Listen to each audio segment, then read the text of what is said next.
Il y a quelques jours, le président des États-Unis, Donald Trump, a signé un décret qui devrait faire réfléchir chaque Africain.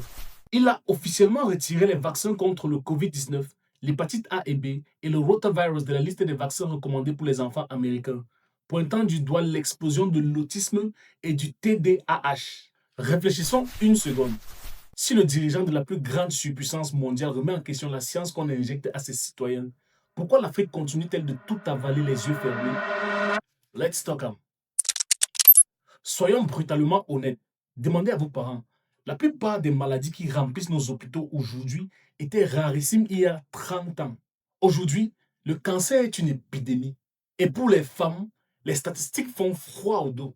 Notre équipe de chercheurs chez Insight Analytics Data à New Media a fait la recherche et a analysé les chiffres en Afrique centrale et de l'Ouest. Aujourd'hui, plus de 20% des jeunes femmes de 18 à 29 ans souffrent du SOPK, syndrome des ovaires polykystiques ou des troubles menstruels sévères.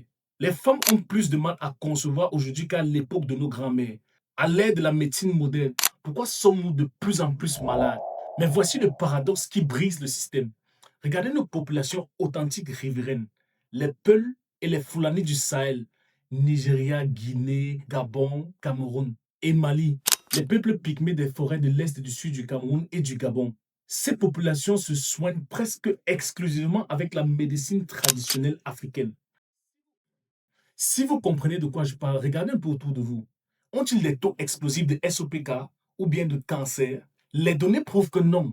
Oui, l'alimentation et le mode de vie jouent un rôle, mais nous ignorons volontairement le plus grand facteur, notre médecine traditionnelle, notre médecine, notre médecine. Saviez-vous que 100% des vaccins administrés aux enfants en Afrique sur le sol africain sont de l'étranger? Et nos analyses chez Insights Analytics confirment que plus de 80% de ces vaccins sont introduits par des ONG étrangères. Je suis project manager et business analyst depuis plus de 7 ans et j'ai consulté les données.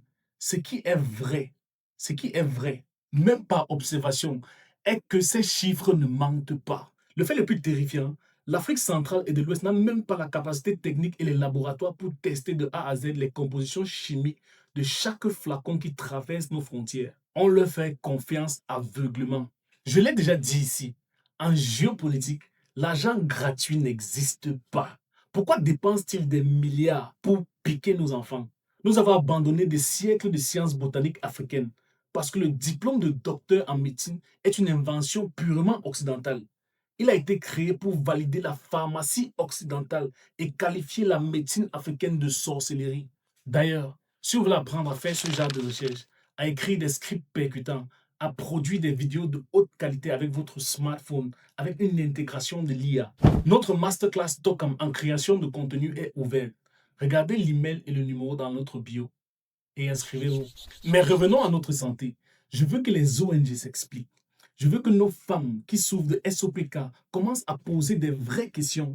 Si vous êtes une institution et que vous voulez notre rapport de données complet, contactez-nous.